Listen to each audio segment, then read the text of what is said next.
Okay, I think we're ready to get started. Everybody got a seat? Hi, I'm Carol Matlack from Bloomberg News Paris Bureau, and I'm delighted to be able to introduce today Cass Sunstein, who is the Robert Walmsley University professor at Harvard University, where he directs the law school's program on behavioral economics and public policy. And as many of you know, he has experience in the Obama administration as administrator of the White House Office of Information and Regulatory Affairs.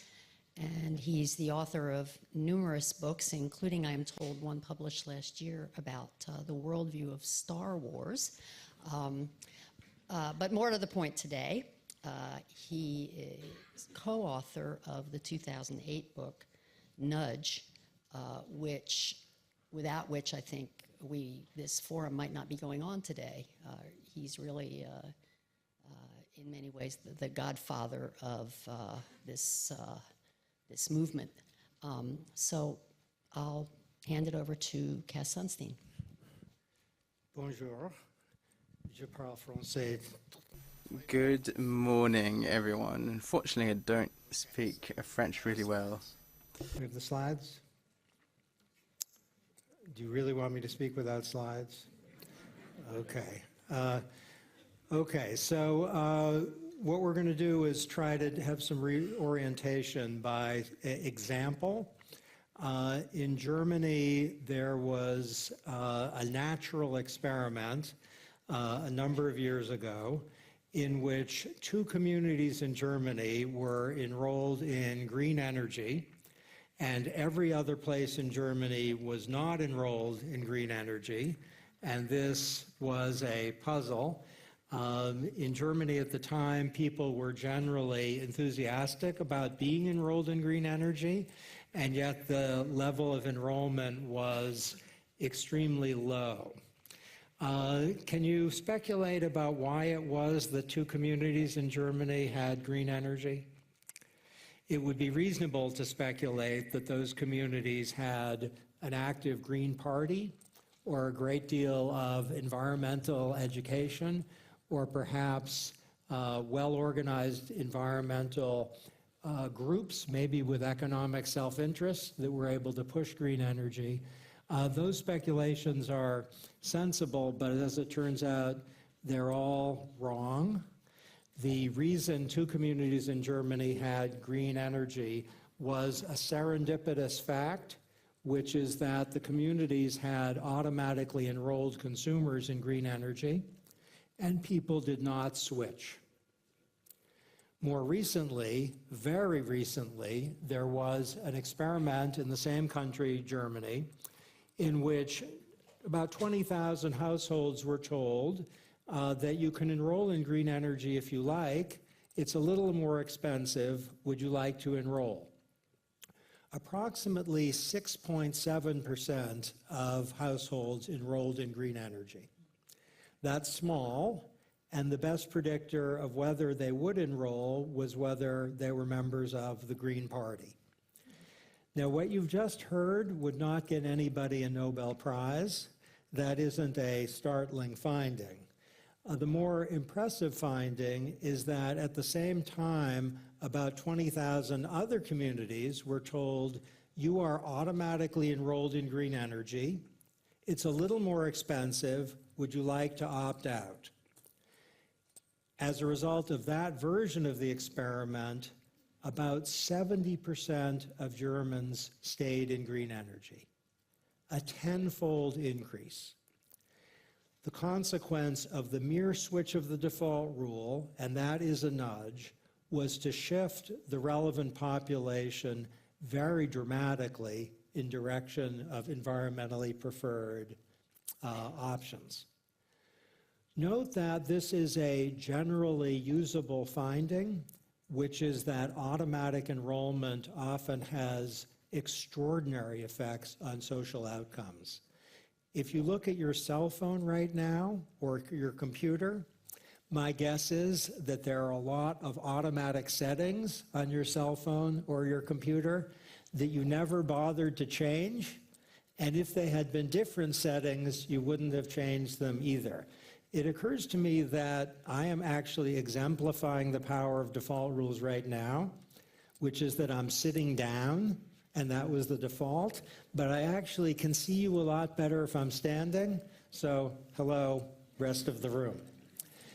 Okay, I have some breaking news for you, which is I'm going to talk a lot about nudges, of which default rules are one.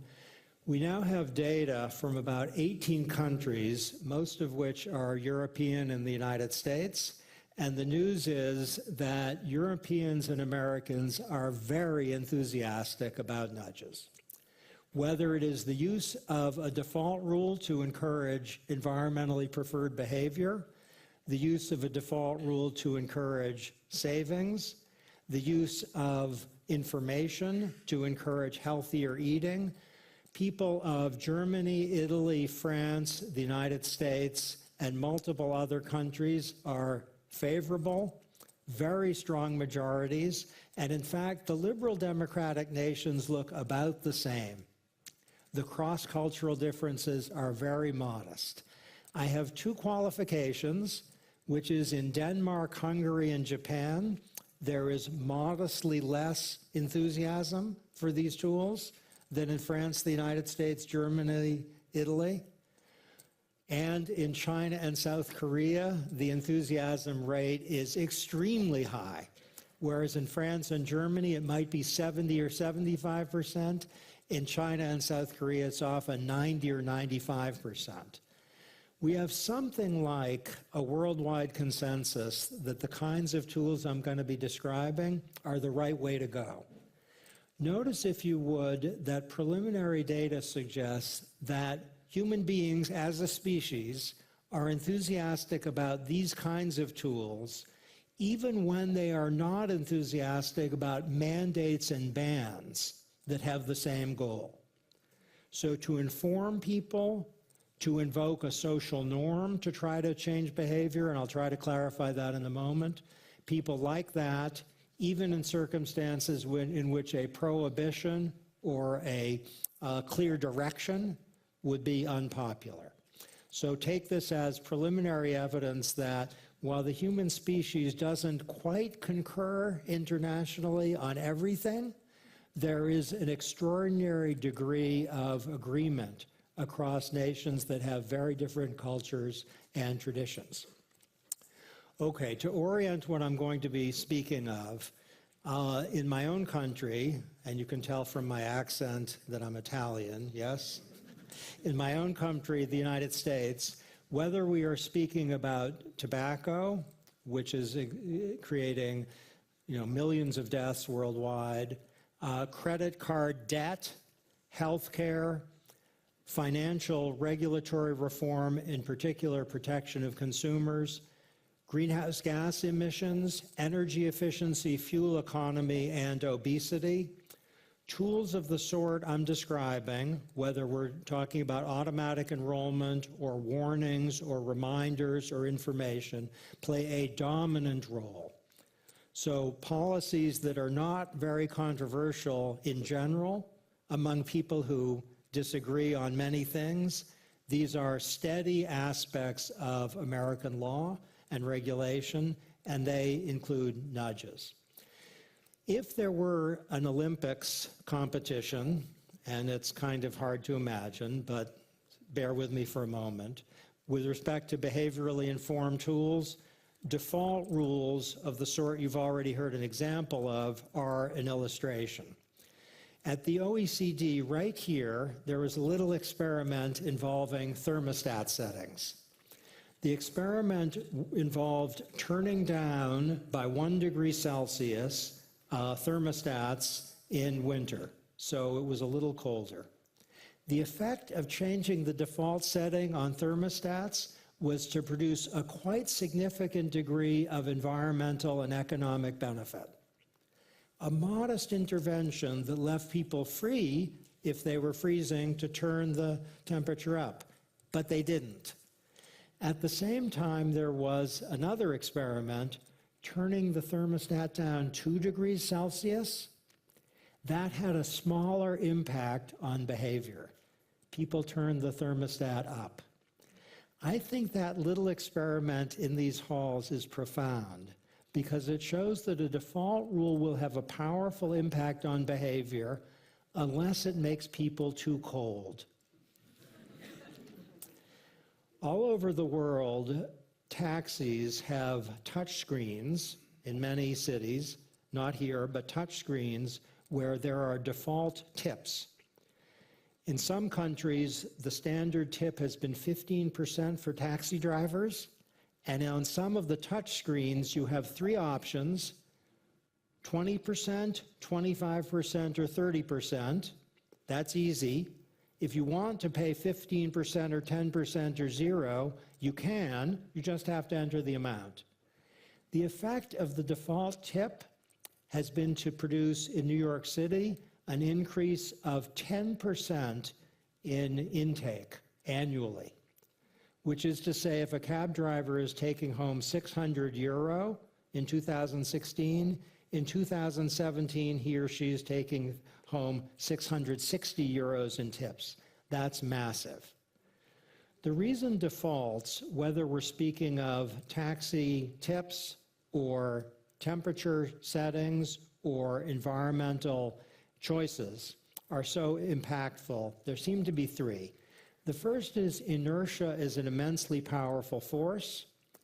Often doing nothing is the most pleasing option for people who are busy, and that will give the default a lot of power. Sometimes the default rule has suggestion in it. It has information. If you are confronted with a thermostat that has a specific temperature, you're being given a signal about what people think you should do, and people listen to that signal. It's also the case that human beings are loss averse. In fact, monkeys are loss averse too. It seems to be something that living creatures are. By loss aversion, I mean people hate losses and they dislike losses more than they like corresponding gains. Shall we try a little experiment to test the proposition?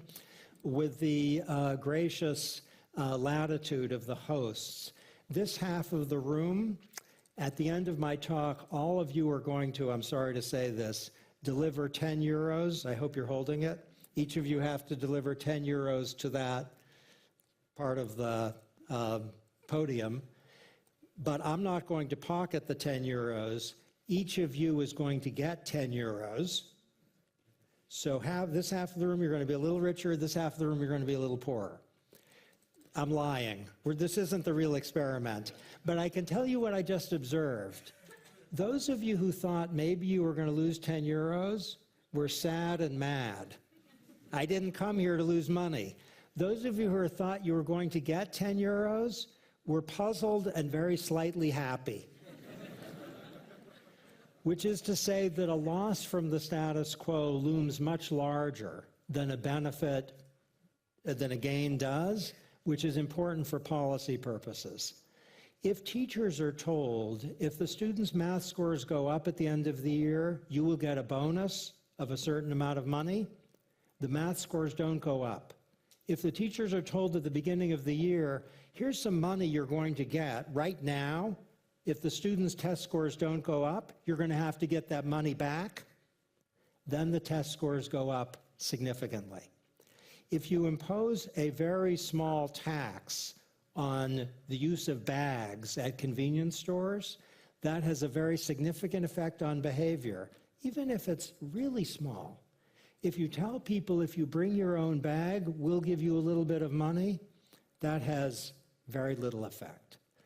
Okay, the large lesson is default rules are a nudge, and they are the gold medalist. The silver medalist is information disclosure.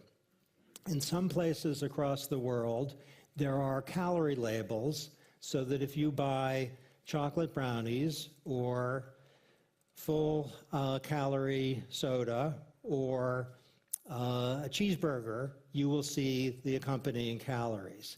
The sophisticated view has been for a long time that this is an ineffective policy intervention because people don't understand calorie labels or they don't care. The data is coming in and it suggests the sophisticated view is wrong. Here's what the real picture looks like. Very obese men are highly responsive to calorie labels. Men and women who have no weight problem are unresponsive to calorie labels. That's good. They shouldn't be. They don't have a weight problem. Obese men are responsive to calorie labels. Not as much as very obese men. They're responsive, meaning they take in less. That's good. Obese women are quite responsive to calorie labels also. That's suggesting the silver medal is earned. The policy is having the desirable effect. The one puzzle is that very obese women are not responsive to calorie labels. That may be because they've given up on the idea of weight loss. That's a policy challenge. But the basic picture is that this intervention, which is freedom preserving, is having the desired effect. Okay, here are just 5 problems. You can pick your favorites. Poverty and unemployment, where there is an uptake challenge with respect to policies that would reduce poverty and increase employment. Alcohol and drug abuse. In Ireland, the country where I was married, there are 3 deaths every day in a small country as a result of alcohol consumption. Smoking, where, as noted, millions of people die every year.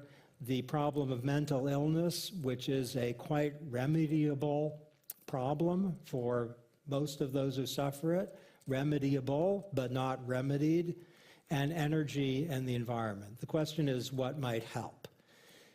We have in multiple nations, and this has been cataloged here at the OECD better than anywhere else, we have teams that are using behavioral insights in order to address problems of this kind. And I will confess that the timing of these remarks is perfect because there was just released in Psychological Science, a journal which you all read, yes? Psychological Science. You'll be excited to hear that the very next issue has an essay with about 14 co-authors. That's not good, but 14 co-authors, which tests the cost effectiveness of behavioral interventions compared to those that involve economic incentives, taxes, other tools, and finds that behaviorally informed incentives are far more cost effective. Some of those interventions are being used by nations all over the world. You could have a team, a behavioral team, or you could just use the kinds of understandings I'm going to be describing without any team. In my government, the Department of Transportation, the Department of Agriculture, the Environmental Protection Agency, and the Department of Treasury are doing this every day. It doesn't matter who the president is. The Trump administration is not stopping the use of low-cost tools as a way of achieving shared policy goals. And that work by the major ministries is more important, I think, in its impact than the work of dedicated offices, but both are very good. Okay, in 2011, President Obama released something like a constitution for the regulatory state. It is still in force, and it says something which is very clear in the sense that it embraces both the gold medalist, default rules, and the silver medalist, that is, information disclosure. It says every part of the government must, and this is a directive, identify and consider approaches that reduce burdens and maintain flexibility and freedom of choice for the public. These approaches include warnings, default rules, and disclosure requirements.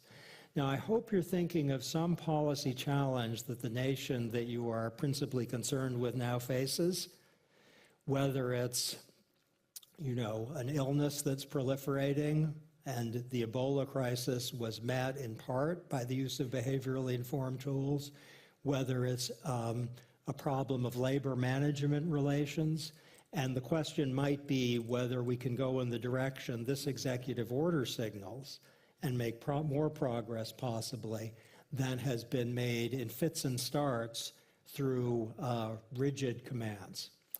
Okay, here's an executive order from 2015. It's relatively long, and you're seeing the headline here. This is also on the books still. There's no indication President Trump is going to repeal it. And it basically calls out behavioral science insights and directs the federal government, and this is a mandate, to use the best understanding of how people engage with, participate in, use, and respond to these policies and programs. Okay, so what happened? My understanding from kind of casual empiricism, is that the term for anecdotes? Can we call it that, casual empiricism? Is that many nations have had what is alternately a poem, a prayer, and a haiku. At the University of Chicago, where I taught for many years, this was a prayer said every morning. Human beings are rational. They calculate probabilities and maximize expected value. They respond to incentives. Amen. The policy prescription is improve incentives. And as cartoonish as this is, I hope this is recognizably the kind of working theology of governments all over the world, yes? If you have a problem, this is the working approach. Okay, the 5 behavioral objections are pretty straightforward. Human beings have limited attention, and there are aspects of activities and products, whether the product is an automobile or a credit card or a mortgage or a relationship with a doctor, there are aspects that are not on the view screen, and they are shrouded, and that can create serious trouble. We know that human beings show present bias, meaning that today and tomorrow really matter. The future is a foreign country, later land, and they're not sure they're ever going to visit. And if you think of financial and health and environmental problems, they're often an artifact of the insistent focus on the immediate. We know that people don't always deal well with probability. Often their judgments about probability are driven by whether a recent event comes to mind. There was a time in New York when the Ebola crisis was causing a great deal of fear, even though at the time more Americans had married most movie stars than had died of Ebola. That is, one American had died of Ebola, and most movie stars had married at least 2 people. And yet people weren't saying, I'm scared I might marry a movie star. Okay.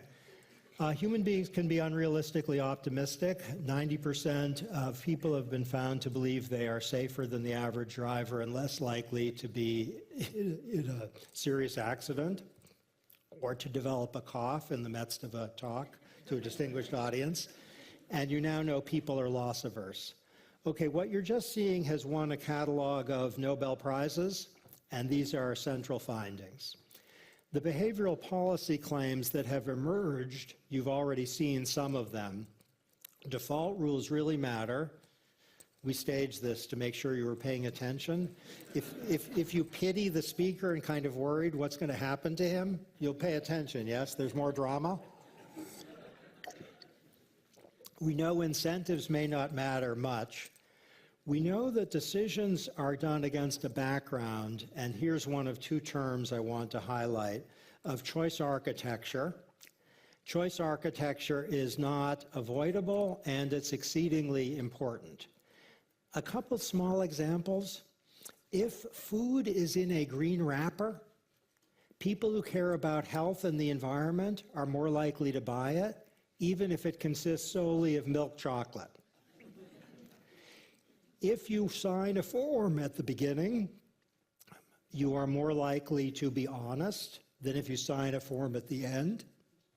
The reason is signing at the beginning primes honesty. People think they're on the line. Signing it at the end, people think, yeah, whatever. There's no avoiding a place where people sign, nor is there avoiding a wrapper. And small design elements of this sort have big impacts on behavior. Simplicity is very important. Every government in the world, I think, would do well to have as a guiding principle. However things are, they should be 20% simpler than they now are. And I'll explain this in a moment. People can use a nudge. Okay, this is a little chart which has resonances in the United Kingdom, Denmark, the United States, and elsewhere, that reflects what happens if you automatically enroll employees in savings plans, pension plans, while giving them the option to opt out, as compared with saying, you're not automatically enrolled, do you want to opt in? What's extraordinary about this chart is it shows at every end of the income distribution, from the lowest amount of money to the most, the switch in the default rule is having a massive effect. Those red bars are bigger than the blue bars at every end. And I hope you're thinking of some domain where changing the default rule can have a real impact on social outcomes. Okay, when I worked in the Obama administration, the argument I heard most surprised me. It was not get rid of regulations. It was clarify what we're supposed to do. This is government failure in a nutshell. It's a flow chart for the financial aid form. This is impossible to understand, this slide. If any one of you does understand it, you are a genius. But this isn't the form, this is a flow chart for the form. And notice, if you would, that the consequence of the complexity of the form is to deprive poor children of an opportunity to attend college. That's not intended. It's an unintended adverse effect of the form. Okay, if you want a simple example of what a nudge is, think of it as a GPS device. It enables people to get in the direction that they want to go. It is a helpful clarification of the means by which they can get there. And whether the issue involves employment or safety or health, frequently the problem is governments aren't providing people with the functional equivalent of a GPS. This is my only scandalous slide. Every man in the room knows this is a urinal. If you're a woman and you've never seen a urinal, this is indeed what it looks like. But this isn't just any urinal. This is a urinal from the Netherlands airport where they have painted flies, not because of aesthetics, but in order to reduce the problem of spillage. And the effect of painting the fly has been to reduce spillage by 44%. Apparently, men can't help but aim at the fly. Now think of this as, if you would, as an illustration of the importance of attention. Spillage at airports isn't the most serious public health problem facing the world today, but some of the most serious problems emerge because there isn't the equivalent of a painted fly. I'll give some examples. A friend from Germany sent me this. This is apparently a genuine postcard. I don't understand German, but I think I understand this slide. Okay, here's a nudge from the UK. Take your litter home, other people do. The UK recently was able to reduce overprescription of antibiotics by tens of thousands in a 6-month period, simply by telling the doctors who prescribe too much, you are in the top percentile of prescribers in the United Kingdom. Disclosure that they were outliers had a massive effect in decreasing prescriptions, and in fact, one of the initial successes of the United Kingdom's team was to tell delinquent taxpayers that they were in a small percentage of people in their community who weren't paying their taxes. This is a generally usable tool, and it has significant effects in driving behavior. Generally, people don't want to be outliers, at least if it marks them as violating some sort of civic norm. This is sometimes called the nudge cafeteria. The Department of Agriculture in the United States is concerned that most of the strategies to address childhood obesity just don't work. They're ineffective. They seem good in theory. They might be like the prayer, but they don't have an effect. This is one of the only things that works.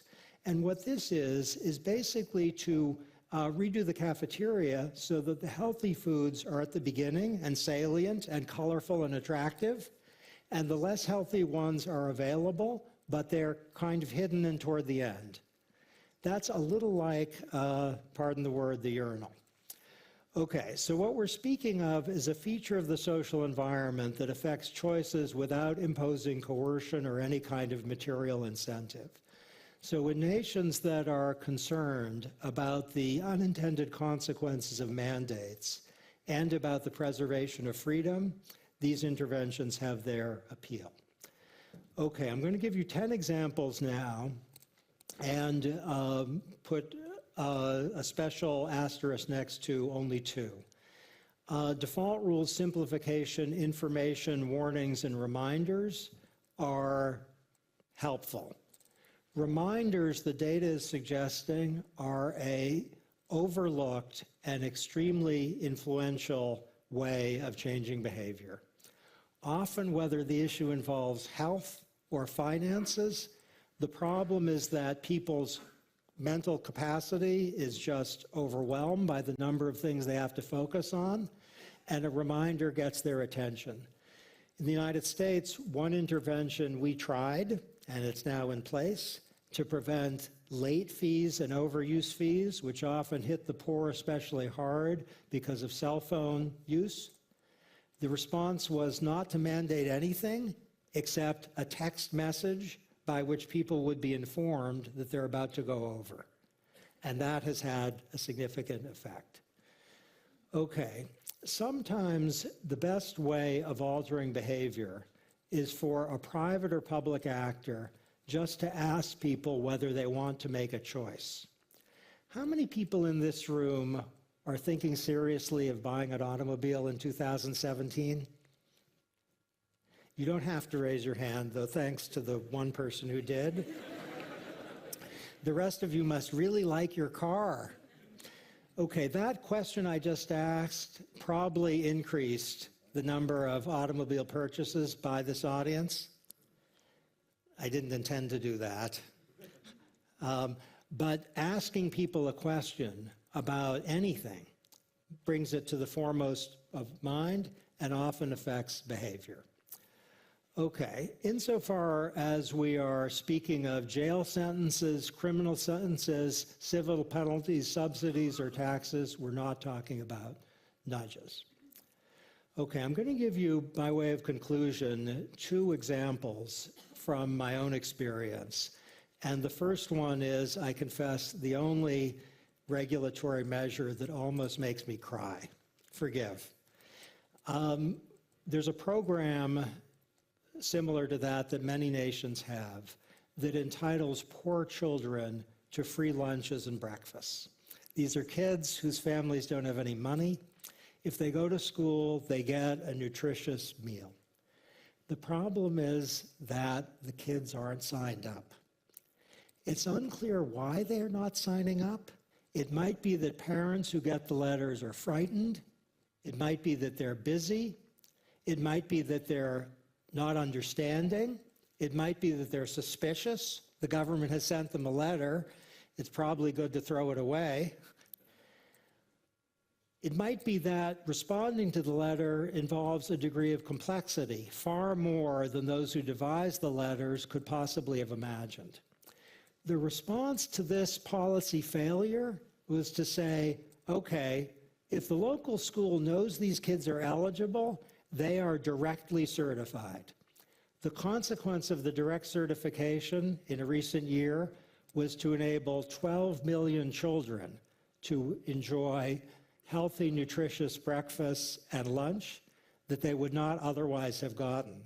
Now, 12 million is just a number, it's an abstraction, But if you saw outside of this building, you know, a small fraction of those kids marching by, I don't think there'd be a dry eye in this house. Okay. When I was in the Obama administration, I had a slogan, plate, not pyramid. Plate, not pyramid. And I'm about to explain it. This has been the United States Department of Agriculture's guidance for teachers, students, and parents thinking about how to have more nutritious meals. There's a person, it's not clear whether it's a man or a woman. You see that person marching to the top of a pyramid. The person has no shoes. You see that? And there's a little white space at the top. Do you understand where that person is marching? What happens if you get to that white space? Is that thinness? Is it death? There are colored stripes which are associated with food groups. Do you understand what the blue one is about and why it's blue? What the violet one is about and why it's violet? I work on this stuff and I have no idea. Do you recognize what the foods are there? Do you see any of those things as foods? There's only one thing that's clearly recognizable. It's on the bottom of right. You see it? That's a shoe. Is the US government saying, eat that? Okay, so we eliminated the food pyramid and did this instead, the food plate, which, whether perfect or not, it has a degree, it's a nudge. It's very simple. It says make half your plate fruits and vegetables. The idea of plate, not pyramid, is frequently the private or public sector is presenting people innocently, not mischievously, with the functional equivalent of the pyramid. And people's failure to respond to the pyramid isn't that they are resisting the guidance, it's that they don't understand it. And my lesson in government was often that the private sectors or the failure of government itself to respond to a directive was that what they saw was effectively this. Okay. Do nudges work? If you remember one slide, I hope it's this. In Denmark, automatic enrollment in savings plans has a much bigger effect than significant tax incentives. That violates the prayer, and it's inconsistent with 2 academic articles that produce Nobel Prizes. And yet it's so. So I hope you're thinking of areas, please, I hope some of you are, where we are relying on the functional equivalent of a tax incentive, where something like automatic enrollment or a change in the default rule, as in the green energy context or the context kids' meals, would have a much bigger impact. For energy conservation, a little report telling people how their energy use compares with that of their peers has an equivalent effect in reducing energy consumption to an 8 to 20% spike in the increase in the price of electricity. 2 tools have a massive tax incentive or tell people they're consuming more than their peers. One is very aggressive, the other is very mild, and they have equivalent effects. Simplifying that form, where you saw the flow chart, has the same effect in increasing college attendance as a several thousand euro increase in the education subsidy. 2 ways to encourage people to go to college: simplify the form or increase their subsidy by thousands of euros. They have about the same effect. Okay, maybe the greatest English-speaking poet of the 20th century had a saying, and it's a nudge. Don't wait to strike till the iron is hot, but make it hot by striking. Thanks.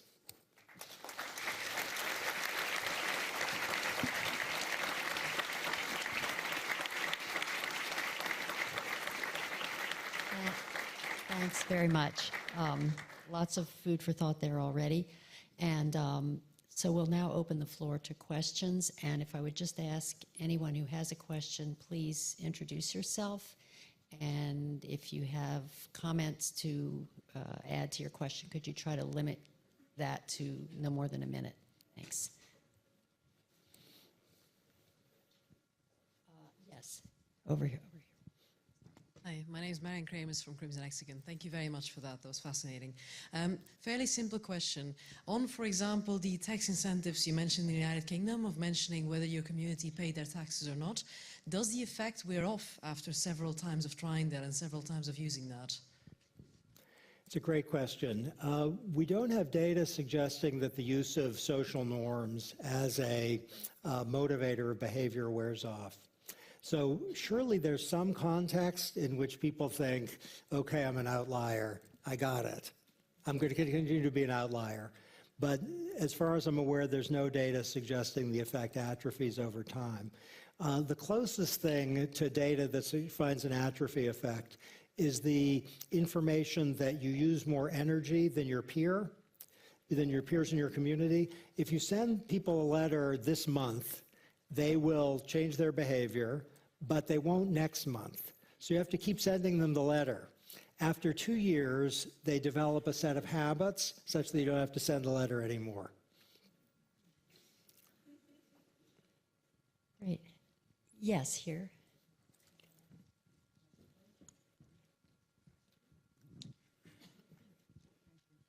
Hello, I'm Theodore Ziamu. I'm working on market research, and I'm applying concepts from behavioral science in my project. I'd like to ask, when we have on one side the values of the person and on the other side the environment, because actually as a behaviorist I'm trying to shape the environment in order to make someone do something, which one wins? Because I have people saying I always decide according to my values, and okay, I know this is partially true, but I don't know exactly what is the way of the values in this kind of exploration, and if we social scientists should explore the role of values more, comparing to the environment we're trying to shape. Okay, so it's a great question. People's values might be frustrated by an environment which makes it difficult for them to express those values, or they might be facilitated by an environment that's congenial to the values. So we have a few examples. In many European nations, citizens want to be environmentally good. That's their value. But to get there is more complicated than not to be environmentally good. Or you could have a choice architecture which facilitates it. So another way to put it, I guess, is that people have interests and they also have values. They may converge or they may diverge. If it's costly to express your value, then the likelihood that you'll do it is lower. And the cost could be an economic cost of the standard sort, or the cost could be, let's just call it a choice architecture cost. So I'll give you a little example. People give less to charity in many countries than suits their values. At least they say so. Now, it may be that they're not fully sincere, but it might be that it's just not that easy to give to charity. I mean, it's not hard, but it could be easier. So some charities make it really simple, and some employers have talked about programs where, you just one click and then you're a charitable donor.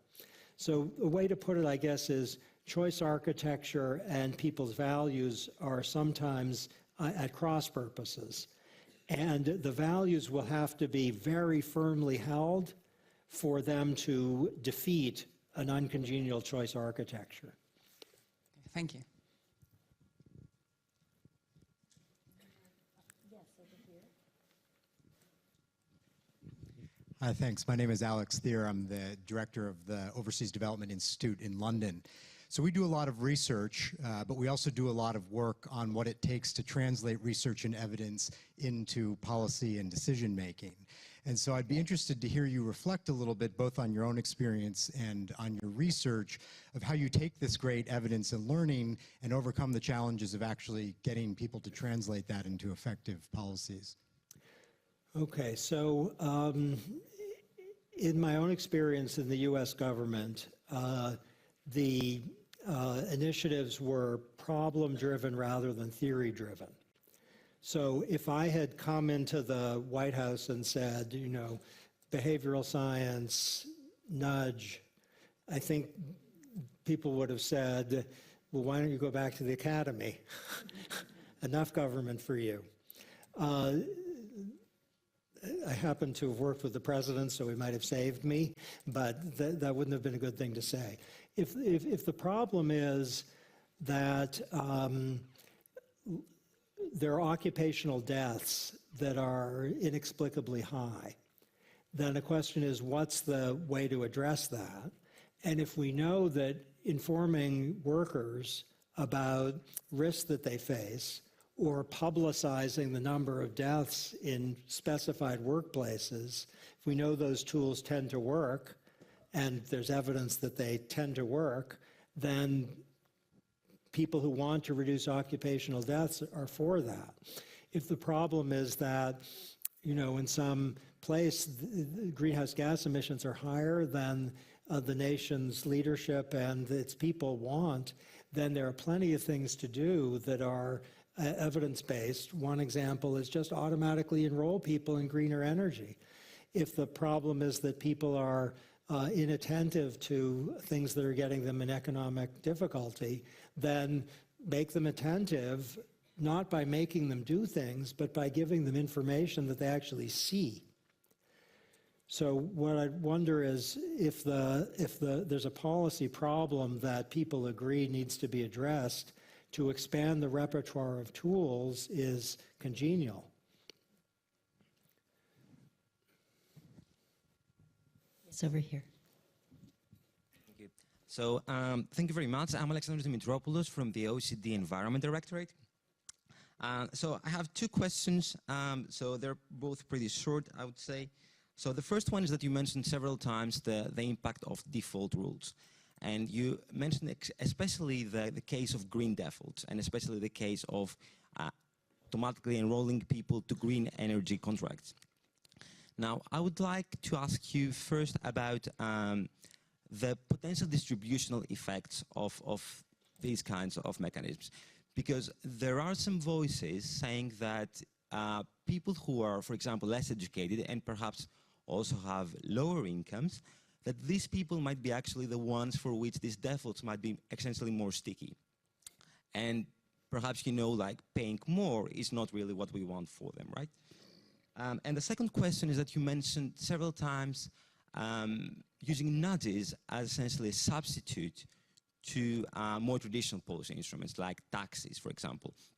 Now, I would like to have also your view on how these two are used in conjunction, and whether you have some more insights regarding whether they kind of work towards the same or towards the opposite direction. Thank you very much. Okay, so if you have a situation where certain people are inflicting harms on others, the standard economic approach is to have a corrective tax. So Pigou, French economist, pioneered the idea which is correct. So in the case of harm coming from pollution or some such, a corrective tax is a preferred remedy. It might be that it's politically not feasible. A carbon tax is unpopular in many places, even though it is standardly favored. And if it's not feasible, then a nudge might be a second best, or it might be good to accompany the incentive with a nudge. If the question is, are people engaging in behavior that's harming themselves? The preferred remedy, in my view, is one that is fully choice-preserving and that doesn't involve a mandate or ban. It involves a GPS for them. And that's too crude a way into your question, but it's maybe a rough approximation of a framework. You're completely right on the green energy automatic enrollment, and you raise 2 points. One is an empirical truth, which is that people who are less educated appear to be more affected by defaults than people who are more educated, maybe because they're less confident, maybe because they're busier and they got other problems. And second, if you are less educated, you might be poorer, and that means there could be regressivity associated with the instrument, and that's a cautionary note about automatic enrollment in green energy in those contexts in which it's more expensive. If it ends up hurting poor people who aren't going to opt out, that's a problem. And you might want a more personalized approach where people who can't bear the economic cost would maybe not be automatically enrolled. So a personalized approach to default rules that's distributionally sensitive, I'm using a lot of jargon here, but that's probably a wave of the future. Yes, we have another question back here.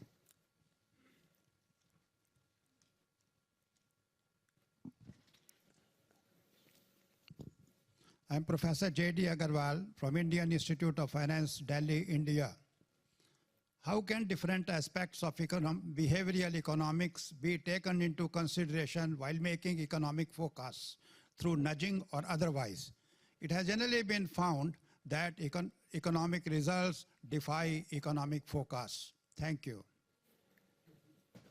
Okay, so I'm thinking that the category of economic forecasts is very broad, and if you are predicting what GDP in India is going to be next year, I would trust you more than I would trust my sister.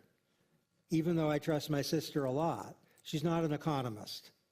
So this is a way of saying that economic forecasts across a wide range are better than random.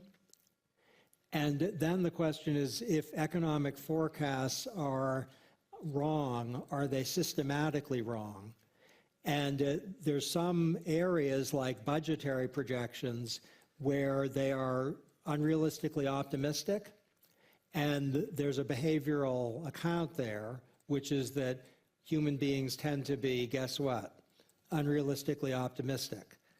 So what I want to do is figure out what particular forecast you have in mind, where do they go wrong, is it random error or is it systematic?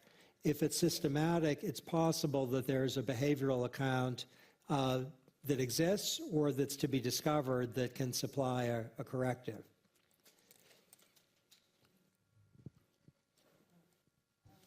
Yes, here. Hello, I'm Lila Kukawa. I'm a startup coach and an incubator in Paris. Thank you for this really amazing presentation. My question is, we have monetary units to measure the economic cost. And do we have, or is it even possible and desirable to have standard units to measure mental costs or mental charge? I mean, I think everyone can understand that the longer the procedure, the more clicks you have to do to purchase something or to sign up, the bigger the mental charge or cost. But is it possible to have something that, a unit that makes it more universal and quantifiable? Thank you. It's a fantastic question. So if there's a time cost from something, it should be pretty straightforward to translate that into economic equivalence. That is, an hour of the average Parisian's time is worth as a lower bound something, and multiply that times the number of hours that the thing imposes.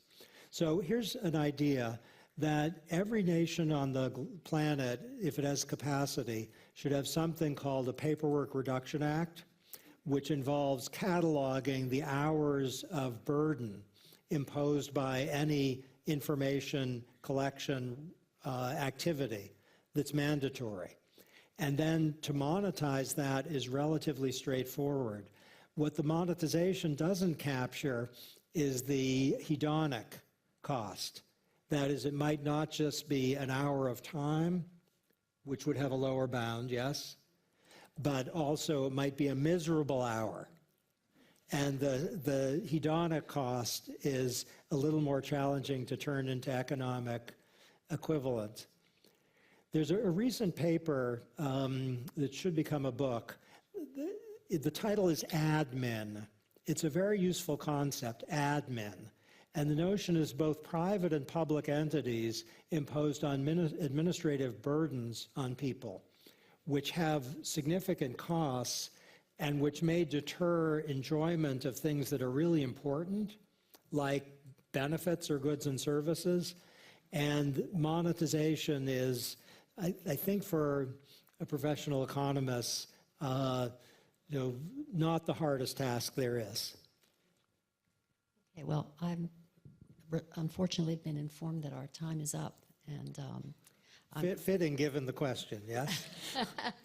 I'm going to just utilize my prerogative as moderator to ask one more question that came up as we were discussing before the session, and that is what's happened in Washington since the change in administration. Have the structures that were put in place gone away, or what's happened? Okay, so if the question is how to get farmers enjoying benefits that would protect them against serious economic risks, President Trump and former President Obama don't disagree on the importance of that. And the Department of Agriculture knows a lot about behavioral science now, and it's being used. So the Department of Treasury, the Department of Justice, the Department of Health and Human Services, they all have these tools in their minds, and they're being used for such purposes as the federal government finds agreeable. There's also an Office of Evaluation, which is in, this may be a little too much detail, Office of Evaluation. It exists, and it's using behaviorally informed tools. Great, thanks. Well, I thought that would end on somewhat of an upbeat note, because I think it suggests that these tools not only work, as you've learned, but once they get embedded, if you will, it seems as if they stay. And so on that note, I'd like to thank everyone for coming today. I certainly have learned a lot, and I hope you have too.